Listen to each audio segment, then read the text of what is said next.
Engine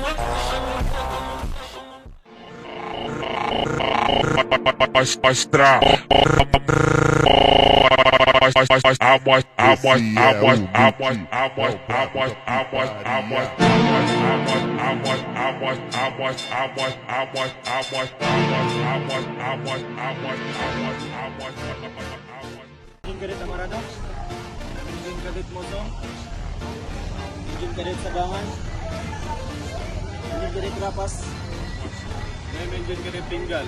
Today, we're going to tackle about math, science, and technology. Measurement and conversion of units helps us know how long, how big, or how much of something really is. We use them in our daily lives. So they are important in many jobs because they help us convert one thing to another when needed.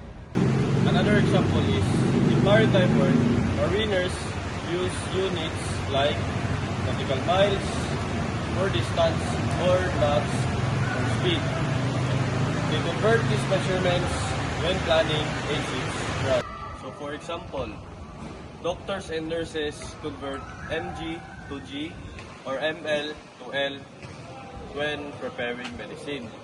So accurate measurements help keep our patients safe.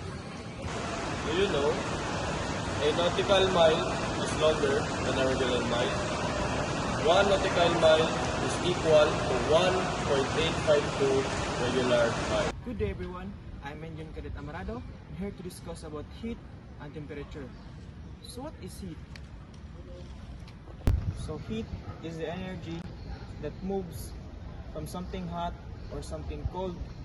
It can make an object warm up or cool down. Ouch! So temperature. So temperature is the measure of hot or cold. Something is usually measured in degrees Celsius.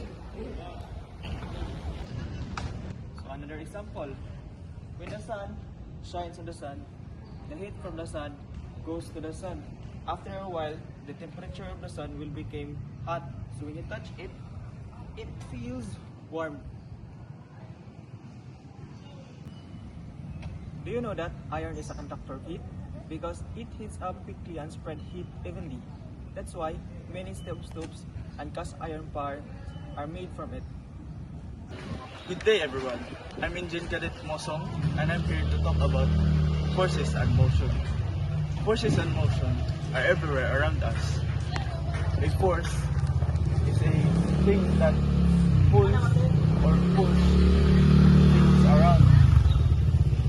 Motion is simply how things move. Together, they explain how everything around us works. Example, rolling a water bottle.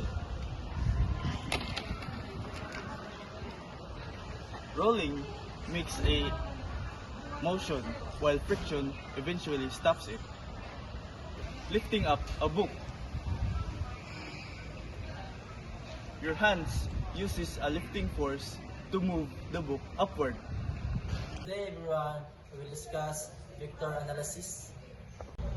Vector is a quantity that has both magnitude and direction. Example of a vector: load, forces, velocity, and displacement. If you walk 3 meters per second toward your classroom, that's your velocity, speed plus direction. Good day everyone! Today we discuss about kinematics. Kinematics basically we use when how things moves, no complications, just motions. We look at how we pass and the speed and the changes. So hi guys, for example of kinematics, for example, when you bike in 10 meters in just 2 seconds. Hello guys, for the trivia, did you know Bolt can run 12 seconds and 100 meters?